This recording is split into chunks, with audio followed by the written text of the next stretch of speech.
네, 59강 2부 방송으로 진행하도록 하겠습니다. 지금 현재 화면에 보이시는 사건 번호가요, 제가 한 5년여 전에 저희 카페 경매 포럼, 회원분들과 실제 입찰 들어갔다가 떨어진 사건입니다. 근데 일부 방송에서 말씀드렸습니다만은 여기 화면상에도 안 나와 있습니까? 보니까 2009년도에 갑과 을이 각각 2분의 1에 대한 소유권을 가지고 있고, 그 다음에 2011년도에 병이라는 사람 전입신고한테 배당 신청 안 했어요. 보증금이 얼마? 3억 2천만 원입니다. 그리고 나서 이제 2015년 4월 이후로 해가지고 을 지분에 대해서 제가 가짜에다가 가로 치고 압류했잖아요. 압류가 막 덕지덕지 붙어 있어요. 2015년 4월 이후로 해가지고, 이 상태에서 이제 다음 페이지로 넘어가 보겠습니다. 전체를 펼쳐놓고 말씀드릴게요. 그래서 을 지분에 대해서 이제 압류가 들어온 상태다 보니 을 지분에 대해서 이제 2분의 1에 대해서 강제 경매가 들어왔고, 이게 이제 북부지방법원 2017 타경의 7262호 사건이었어요. A가 낙찰 받았고, 이때도 16명이 들어왔잖아요. 저희가 뭐 이번에 입찰 들어가 12단계 13동행 같아요.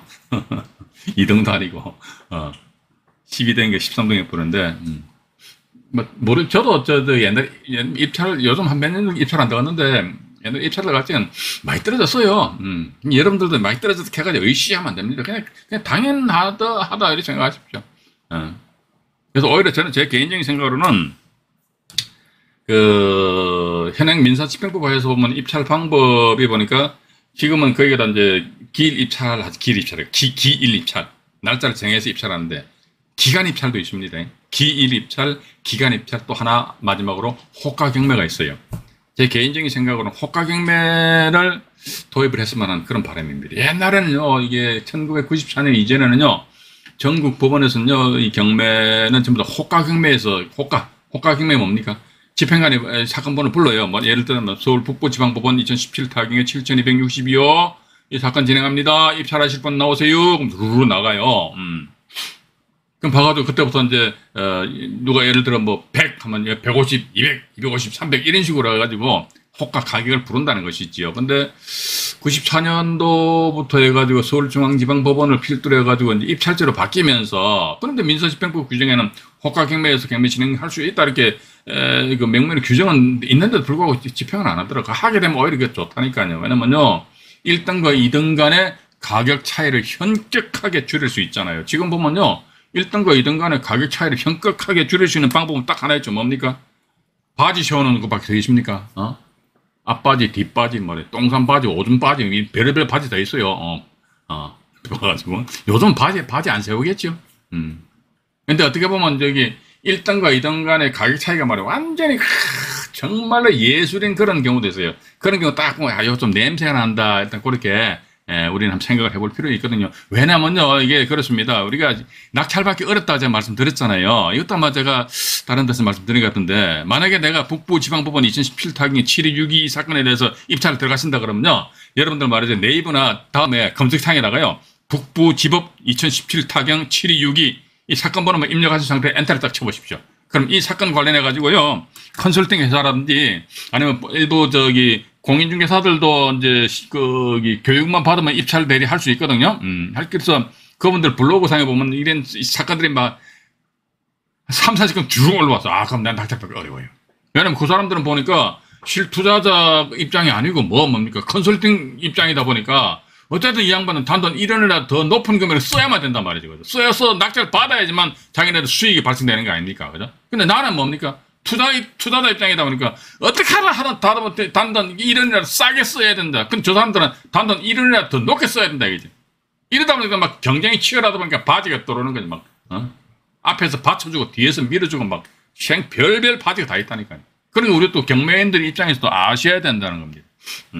그죠? 일단 그래서 이제 그런 게 있기 때문에 제가 호가 경매를 해라. 법에 그래 나와 있는데 말이지. 호가 경매 하게 되면은 상대방 눈치 봐가면서 실실 이야기하면 될 거 아닙니까? 일단 그렇게 하시고, 어쨌든 이 날짜 보니까 1억 3,670만 원에 이분이 낙찰 받아가셨어요.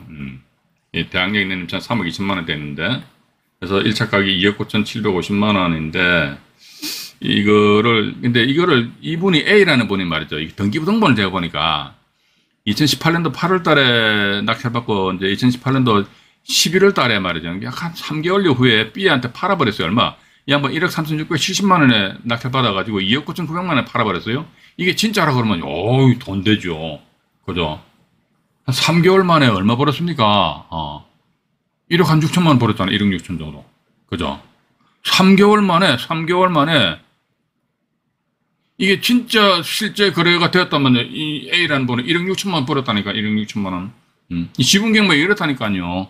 내막을 모르시는 분들은, 아우, 뭐, 지분경매, 뭐, 그렇잖아, 봐가지고, 저 복도래가 말이죠. 상가 팬티 입고 말이죠. 안에 들어가서, 안방 들어가서, 그거 함부로 들어가면 안 돼. 들어가면 주고 침입이 되는데, 왜, 들어가면 되니까, 맨날 그런 부정적인 마인드가, 사람이라는 게 안 그렇습니까? 부정적인 마인드가 지배를 해버리면요. 그다음부터 다시 문을 다 닫아버려요. 그 다음 지분계면 예를 들자면 지분계면요. 지분계면 자체 쳐다도 안 봐버려요. 그런데 이건 그러니까 제가 전제를 안 달았습니까? 여기 A가 지분 낙찰받아 B한테 팔았는데 이게 진짜 자기네 실제 거래를 팔았다 그러면요. A는 뭐다 3개월 만에 1억 60만 원 벌었잖아요. 봐가지고. 물론 세금은 좀 낼 수는 있겠죠. 그죠? 근데 일단 1억 60만 원 벌었다고. 이 상태에서 보니까 B라는 분은요. 예, 자기 지분 2분의 1이니까, A 지분, 얼 지분 2분의 1, A가 2분의 1 낙찰받았으니까, 이제 B 지분 2분의 1 중에서 이분이 200분의 1 지분을 유한회사한테 소유권을 이전했어요. 근데 보니까 경매는 뭐 B하고, 이게 이 물건은 이제 B가 이제 어떻게 보면 이제 200분의 99가 B가 가지고 있고, 이 양반도 작업을 하려고 했는지 모르겠어요. 200분의 1 지분에 대해서는 유한회사 가지고 있어. 예, 근데 B하고 유한회사가 임의경매 신청한 것을 보니까 북부 2020 타경에 10만 5,050호. 그래서 임차인 병의 남편 정이 낙찰 받아버렸어요. 근데 이 양반들 보니까 경매를 잘 모르시는 것 같아 보니까. 낙찰 받았는데, 자, 좋습니다. 임차인이다. 임차인이면 자기는 전세 보증금 3억 2천만 원이잖아요. 그죠? 자, 그러면요. 배당받을 지위에 있는 사람이 낙찰받으면 채권 상계 신청이 가능합니다. 그러면 이 사람들이 배당받을 지위에 있다. 배당받을 지위를 가지려면 이 사람들이 법원이 공고한 배당요구 종기일까지는 권리신고 및 배당요구 신청서를 제출해야 되죠. 제출 안 하면 안 돼요. 그러니까 법원이 공고한 배당요구 종기일까지, 물론 이 임차인 이 사람이 직접적으로 경매 신청했다는 건 변론을 하고, 그런데 임차인이 경매 신청한 게 아니잖아요. 타지분권자가 경매 신청한 거 아닙니까? 타지분권자가 경매 신청하였다. 그런데 이 사람들이 임차인이 들어가 낙찰 받아봤어요. 낙찰 받았는데 이 사람들은 이렇게 권리신고 및 배당요구 신청을 안 한 것 같더라고. 그러면 오 좋아요. 이 사람들은요. 요 7억 4천만 원 정도 되는데, 야 보니까 7억 4천 10만 100원에 낙찰 받았네. 그죠? 예. 7억 4천만 원이나 치자. 그죠? 7억 4천만 원이 된다 하더라. 그러면 이게 각각 2분의 1 지분이니까 얼마입니까? 3억. 또 계산이 안 돼. 제가 이게 맨날 암산이 안 돼요. 7억 4천 나누기 2 하면 얼마입니까? 3억 7천만 원인데. 3억 7천만 원에서 배분되잖아요. 그죠? 임차인이 낙찰 받았기 때문에, 지가 지돈 상계 신청 하려고 해도 배당 요구를 안 했기 때문에 이건 상계 신청 자체가 안 된다고요. 7억 4천인데 그러면 어떻게? 여기 이분들 같은 경우는 이 B라는 사람은요.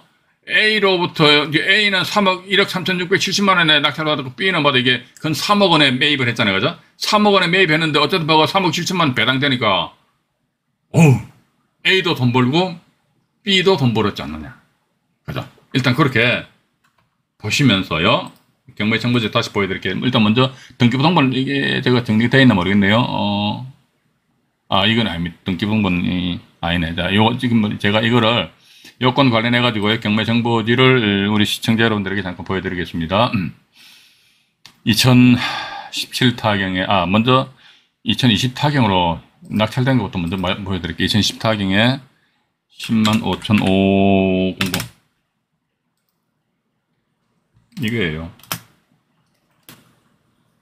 이 보면요.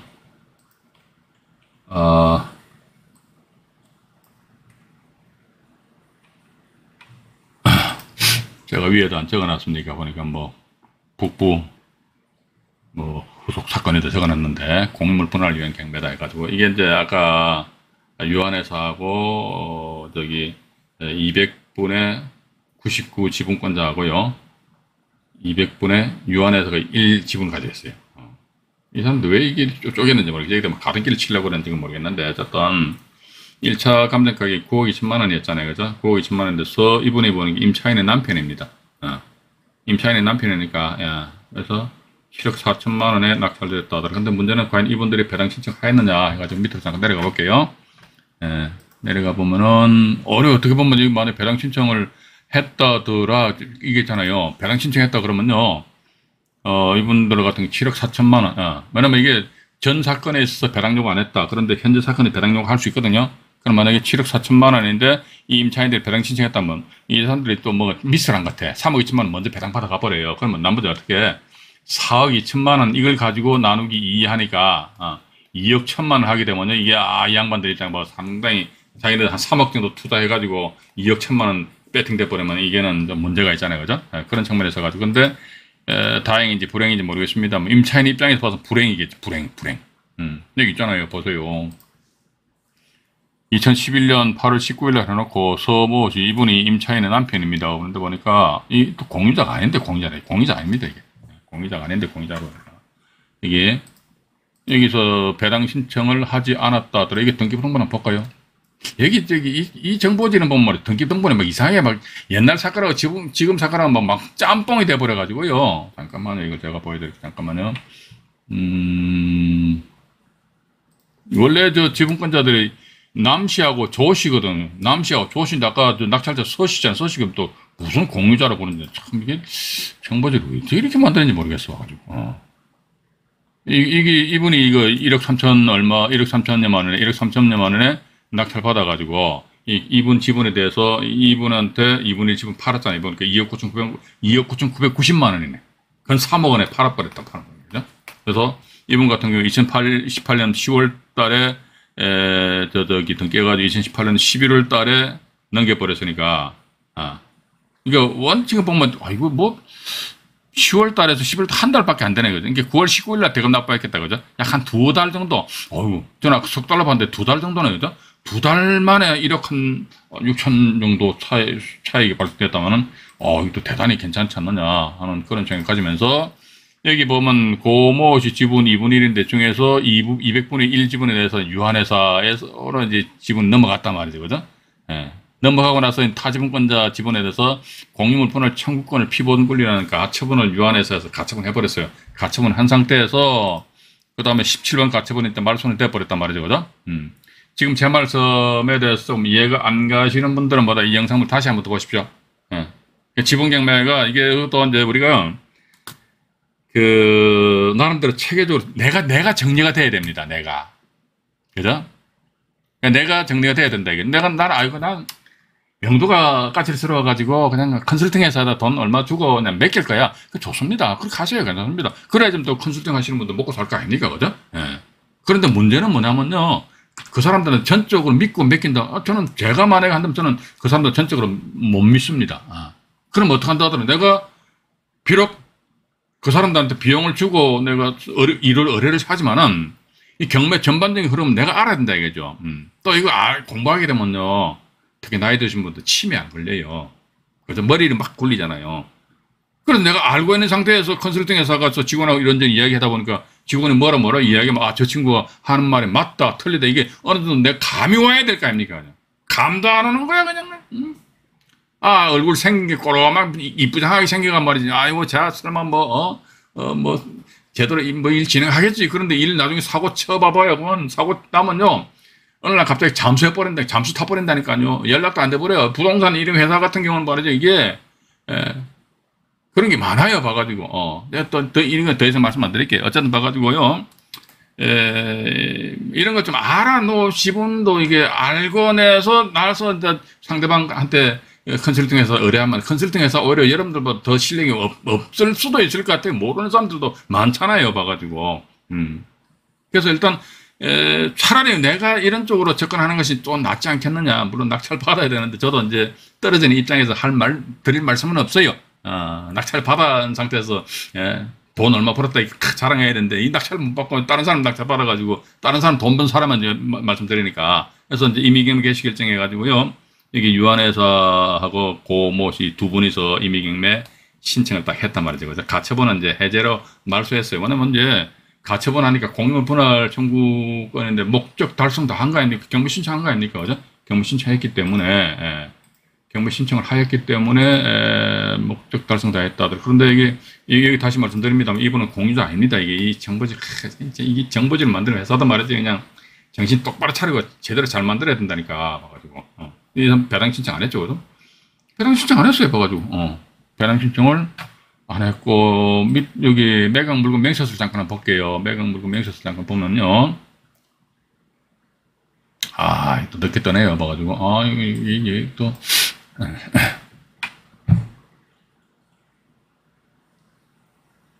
여기 상당히 많이 나와 있네요. 이 서모 이분이 임차인 남편이에요. 유치권 신고서가 접수됐대요. 근데 그 내용은 근데 이 임차인이 유치권 신고한다는 말이 됩니까? 봐가 솔직히 자기 전세금 3억 2천만 원인데 말이지 봐가지고 저기 빨리 이 집에서 나가는 게 목적이지 말이지 자기 돈 치 발라가지고 안에 아파트를 내부 인테리어 공사합니까? 그건 말도 안 되는 소리고 그러다 보니까 공유자 유한회사로부터 유치권 소멸 동탁서 서면 제출해가지고 서모시 주장이 75만 원 이게 금액도 얼마 안 되네. 82만 6천 돈 100만 원도 안 된다 이거지 그죠? 그러면 우리는요 우리 투자자 입장에서는요 이런 거만 냅둬버려. 물론 이건 이제 이 사람이 낙찰 받아가서 그렇지. 만약에 우리가 제3자가 낙찰 받았다 할지 또 유치권 비용이 100만 원인데 그냥 줘버려요. 이제 주고 빨빨 나가. 어차피 이사비용도 한 1, 200 정도 주잖아요. 그죠? 그런 측면에서 우리가 접근하는 것이 낫지 않겠느냐 하는 그런 생각하게 되고요. 여기 보니까 임차 관련해서 공유자 유한회사 임대차 보증금 3억 2천만 원을 소명원의 임대차 계약서 제출 서면에 임대차 계약서 3억 2천만 원 나와 있고요. 배우 이모 씨, 배우자 서모 씨 있잖아요. 그죠? 이 3억 2천만 원이면 공유자 남모 씨가 3억 2천만 원 중에 1,600만 원 반환했다고 그러네요. 그러면 어떻게? 만약에 이걸 제3자가 낙찰 받았다. 제3자가 낙찰 받았다더라 이랬을 때 이 사람 역시 마찬가지 배당 신청 안 했기 때문에 3억 2천만 원에서 1,600만 원 빼는 얼마 3억 400만 원 낙찰자 인수한다는 그런 전제에서 입찰 가격 결정해야 된다는 것이죠. 그죠? 일단 배당 요구를 안 해버렸으니까 일단 그래서 이 사건은 제가 그 전에 저희가 네이버 카페 경매 박사 방송에서 강의할 적에 이 사례를 항상 예를 들어서 말씀드렸는데 좀 아쉬움이 남는 그런 사건이다. 요거 전 사건도 한번 제가 보여드릴게요. 이 전 사건에 대해 가지고요. 잠깐만요. 이거 지금 때가 전 사건으로 2017타경에 7262 7262 해서요. 화면에 되게 넣겠다. 이 회사는 말이죠. 저는 이 회사 정보지는 제가 공짜로 보고 있어요. 공짜로 보고 있는데, 완전히 너무나도 느려 터져버렸습니다. 여기 보면은 이제 지분해가지고요, 지분 매각 나와 있거든요. 지분 매각 나와 있고, 그 상태에서, 이 날짜입니다. 2018년도 8월 달에 이때 한참 더웠던 때로 기억납니다. 16명이 들어와가지고, 이제, 이분은 1억 3,670만 원에 낙찰 받아가지고 약 한 두어 달 만에 2억 9,990만 원에 팔고 그냥 나왔다. 일단 그렇게 나와 있다. 근데 만약에 제가 볼 때는 이게 당시 등기부등본을 딱 보면서 이 사람들 2억 9,990만 원에 쓰면은 너무 높게 쓴 게 아닌가? 이게 자기네들 짜고 치는 고스톱을 하나?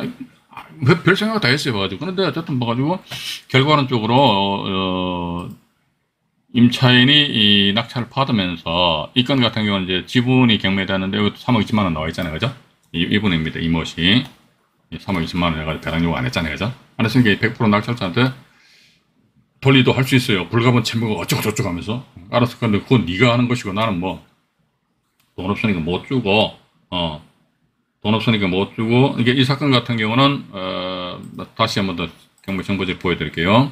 이 사건 같은 경우는 봐가지고, 이게 지금 보시게 되면은, 이분들이 그 지분 낙찰자로부터 지분을 매입을 한 사람인데 이 사람들이 아마 소송 제기해서 이랬듯이 공유물 분할을 위한 경매, 자기네들은 이제 한 거예요. 그죠? 근데 또 뭐, 그럴 수도 있겠죠. 임차인과 만나가지고, 당신 임차 보던 건 말이지, 되게 싸게 사니까, 좀 더 나랑 같이 어떻게 재계약하자. 이런 식으로 또, 접근했을 수도 있지 않겠느냐 하는 그런 생각 가지게 됩니다. 가지게 되고요. 야, 지금 제가 말이죠. 오늘 1시간 해가지고, 우리 시청자 여러분들한테 물건 하나, 둘, 셋, 넷, 다섯, 여섯, 7개를 사건번호 딱 적어놨어요. 근데 7개는 건 이게 딱 물건 하나 가지고 왔네. 아이고. 그러면 일단 저거 말이죠. 여건 같은 경우는 지금 이제 자료에는 없고요. 경매 정보지에 의해서 시청자 여러분들에게 몇 가지 소개를 시켜드릴게요. 중앙지방법원 2019 타경입니다. 2019 타경. 우리 앞으로 이렇게 하십시다. 어쨌든 대항력 있는 임차인이 있는 물건 좋아. 아주 좋아. 어쨌든 좋다 생각하지. 왜? 그러니까 돈 없으면 안 주면 되니까. 그죠? 안 주고 그냥. 그래서 2019 타경이 2019. 사건 번호도 참 좋아요. 2019 타경이 2019. 사건 번호 여기도 좋죠. 그죠? 2019에 2019입니다. 2019 타경에 2019 타경에 물건 번호 3번 이렇게 나와있어요. 토지건물 지분 매각 이렇게 나와있어요. 이건 보니까 공짜 보니까 공유자가 입찰 들어오신 것 같아요. 제가 볼 적에는. 공유자가. 근데, 뭐, 지분 같은 경우 공유자가 우선 매수 권리 행사할 수도 있다. 항상 우리는 그런 전제를 깔아놔야 될 거 아닙니까? 그죠? 깔아놓는데 밑에 내려다 보니까 대항력 있는 임차인이 있어요. 대항력 있는 임차인이 있는데 보증 금액이 얼마다 8억 원 이렇게 잡혀 있네요. 그죠? 8억 원 잡혀 있다 하더라. 2019년 6월 13일 배당 종기일인데 2019년 5월 31일 날 배당 신청했으니까 이 배당 요구 효력은 있고 이렇게 나왔잖아요. 근데 보니까 여기서 또 이런 내용이 있네요. 보시게 되면은 이분인데 임차 보증금을 3억으로 감액하는 배당료 5수를 제출했답니다. 8억 전세금 8억이 아니고 3억이었지 않겠느냐 이렇게 생각할 수 있다는 것이죠. 네. 근데 이 물건에 대해서 이제 공유자가 들어가서 낙찰을 받았는데 그렇지 않고 만약에 공유자가 아니고 제3자가 들어가서 낙찰을 받는다 손치더라도 일단 이분 같은 배당 요구 했단 말이에요. 배당 요구 했고 그럼 얼마입니까? 배당 요구를 했다. 조금 전에 북부지방법원 사건 같은 경우는 대항력 있는 임차인인데 배당 요구를 안 했지 않습니까? 근데 이 건 같은 배당 요구를 했거든요. 배당 요구 했으니까 이 물건에서 보니까 공유자가 이제 4억 3천만 원이니까 3억이다. 그러면 전세 다 받아가더라도 나머지 한 1억 3천만 원 정도 이제 배당 금액이 남지 않겠느냐. 1억 3천만 원 정도 배당 금액이 남고 여기에서 보면은 여기 저당권자 이분이 배당 다 받아가고 이모씨 지분에 대해서 이모씨 지분에 대해서 저당권 일부 뭐 배당 받아갈 것이 또 먼저 사건은 이제 마무리되지 않겠느냐 하는 그런 생각을 가진다는 거죠. 그래서 일단 우리 이렇게 생각합시다. 이게 배당 요구를 대항력 있는 임차인이 배당 요구를 했다. 그럼 좋아. 배당 요구에서 배당 받아가라 이거지. 근데 만약에 배당 요구를 오히려 저는 그렇게 봅니다. 배당 요구를 안 하는 임차인이 있으면 좋다 이거죠. 그리고 또 나아가서 그 임차인의 보증 금액이 현재 시점 기준에 와서 상당히 저렴하다. 그럼 제가 아까 말씀드렸습니다만 재계약하자. 보증금 올려받고. 싫어? 그럼 네가 나를 상대로 소송해라. 네 경매 집어넣어버려라. 응? 싫어? 그럼 나 어떡합니까? 3단계로 맨 마지막에 타지분권자들 일로 와봐. 너 나하고 공유물거나 소송 제기해가지고 확 그냥 전부를 경매를 붙여버릴까? 그 싫으면 우리 일반적 부동산 중개업소 매물로 내놔가. 그러니까 매물로 내놔가 다 팔자. 이게 처음부터 사람들이 우리 손 꼭 잡고 부동산 가가지고 같이 팔자 그러면요. 약간 어떤 그 거부 반응이 있을 수도 있어요. 저놈 쉽게 꼴보기 싫은단 말이지. 갑자기 전화상으로 와가지고 같이 팔자고 그러니까. 그럼 내용 경매 띄우는 것이지요. 봐가지고 공유물 분할 소송해서 확 경매 붙여버릴 거요. 이렇게 한 상태에서 뒤로 수익 돌아서가지고 그러지 말고 그냥 소송에서 경매 붙이게 되면 이게 똥값으로 낙찰될 수도 있으니까 제값 받고 팝시다. 당신하고 나 같이 손잡으면 안 되겠지, 그죠? 어쨌든 같이 부동산 가서 같이 팝시다. 이런 식으로 이제 협상을 하시는 것이 좋지 않겠느냐 하는 그런 말씀을 드려보고 싶고요. 또 하나 더 말씀드릴게요. 이게 이것도 서울중앙지방법원 사건인데 2019 타경에 이거는 보니까 103,714호 서울특별시 동작구 대방동의 소자는 이 33평형 아파트입니다. 33평의 아파트인데, 이건 보니까 9분의 7지분이 경매 넘었네요. 상당히 지분이 크네요. 그죠? 문모씨라는 분이 보니까 7억 1,500만 원에 낙찰하고, 이것도 제 등기부등본을 발급받으려면은 거금 700원이 들잖아요. 그래서 대법원 홈페이지 등기소 들어가가지고, 이 건 등기부등본을 살짝 열람을 하려다 보니까 소유자가 땡땡 나와있어. 그럼 이 양반이 보니까, 9분의 7지분을 낙찰받고 나서 나머지 9분의 2지분을 아마 매입을 했지 않겠느냐 하는 그런 생각을 가지면서 등기부등본 발급을 안 받았습니다. 아마 이렇게 되는 것 같아요. 그래서 이게 이제 이런 자리에 우리 이제 시청자 여러분들이 주인공이 될 수 있다는 것이죠. 들어가 낙찰 받는 것이죠. 낙찰 받고 나서 상대방한테 한 상태에서, 그러니까 우리 이제 고정관념을 조금 깨뜨리는 것이 중요하다 저는 그렇게 보고 있습니다. 이게 밑으로 내려가 볼게요. 내려가 보니까 역시 마찬가지. 물론 이 건 같은 경우는 이제 엄밀히 따지면 역경매 대상이 될 수도 있겠죠, 그죠? 역경매 대상 된단 말이죠, 그죠? 소유권 지분해 가지고 뭐 일부 뭐 매매해서 이제 넘어왔지만 이게 근데 9분의 7 지분이니까 사실 어떻게 보면 상대방 다 타지분권자 9분의 2지분권자인데 이 양반들이 자기네 지분과 장난치면 알았어. 9분의 2지분에 대해서 내가 지분 포기하고 그럼 어떻게 됩니까? 9분의 7지분인데 9분의 2지분이니까 같은 공유자니까 우리 둘이서 확 그냥 찢어지자. 그러니까 공유물분할 소송하는 거죠. 그래서 내가 이 지분에 대해서 너 꼼짝 말아서 같이 보내버리고 맞잖아요, 그죠? 열받으면 내가 말이 핵분열하는 거죠. 9분의 7인데 뒤에 동그라미 덧쳐서 90분의 70 해가지고 90분의 20, 90분의 50 해가지고 90분, 50분 너한테 팔아버리고 가등기를 떡 해놓은 상태에서 그냥 이 가등기 죽어도 말수가 안 돼요.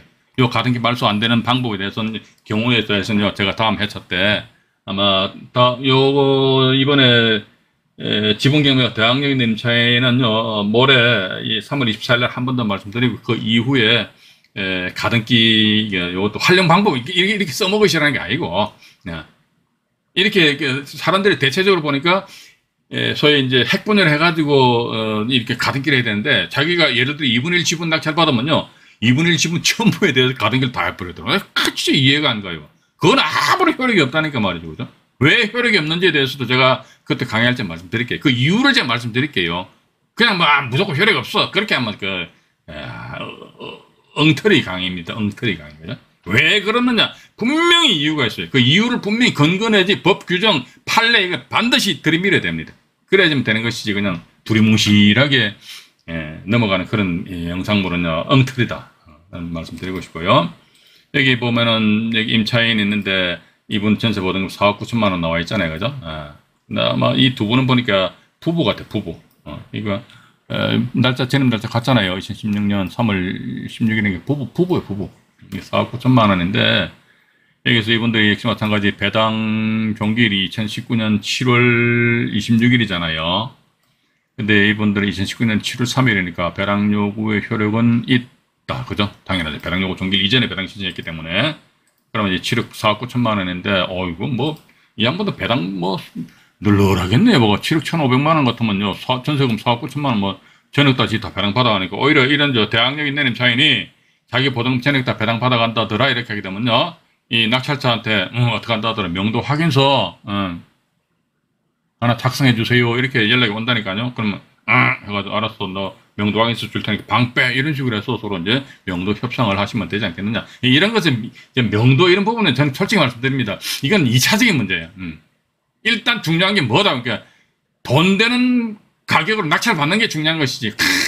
명도는 어떻게 하고 양도소득세는 얼마에 내야 되고 그렇게 시잘데없는 걱정하시는 양반들 꽤 많이 계시다니까. 일단 돈 되는 금액으로 낙찰 받는데 낙찰 받기 어려워요. 정말 어렵습니다. 아까 말씀드렸잖아요. 예를 들어 이 사건 같은 경우도 보면요. 서울중앙지방법원에서 2019 타경에 오늘 연습 삼아 여러분들이 현재 진행 중인 경매 사건 아니십니까? 그 사건번호 하나 물건 괜찮은 거 딱 뽑아가지고요. 네이버나 다음에 그 검색창에다 사건번호 입력해가 엔터 쳐보시라니까요. 블로그 이제 붕 떠요. 이게 뜬다니까. 그죠? 그렇기 때문에 낙찰 받기 어렵기 때문에 어쨌든 우리는 수익성이 보장되는 금액으로 이게 낙찰 받는다는 것이 그렇게 만만하고 쉬운 게 아닙니다. 경매 뭐 하면 뭐 돈 번다고 뚝딱 그런 헛된 소리 하는 양반들도 간혹가다 있는 것 같아요. 그런 헛된 소리 여러분들 절대적으로 현혹되지 마십시오. 경매에서 돈 번다, 이게 경매에서 돈 버는 게 아니고, 애시당초 우리가 사회생활하면서 돈 벌기 쉽습니까? 어렵습니까?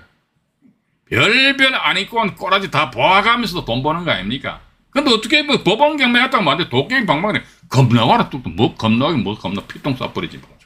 그죠? 그래서 어쨌든 여기 현재 지금 이제 두 건 중앙지방법원 사건은요. 임차인데 대항력 있는 임차인인데 이 사람들이 배당력을 했다는 겁니다. 근데 배당력을 안 했을 경우에는 제가 아까 일부 방송에서 말씀드린 것처럼 그런 임차인들을 어떤 식으로 요리를 해야 될 것인지 그런 쪽으로 이제 우리가 이제 한번 고민을 해보실 필요가 있지 않겠느냐 하는 그런 말씀 드리면서요.